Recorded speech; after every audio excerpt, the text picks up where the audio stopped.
संग होली खेलत श्री राम। भागत उमंग में केसरिया रंग में रंगल जनकपुर धाम। सिया संग होली खेलत श्री राम। सिया संग होली खेलत श्री राम।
मधुर मुस्कान सिया संग होली खेलत श्री राम।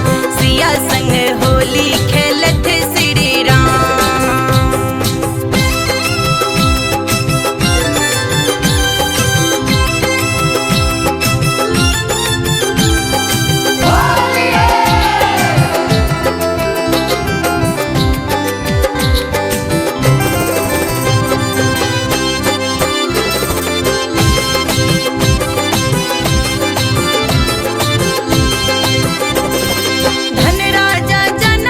जनकपुरवासी पाहुन भेलन राघव मित्र भासी।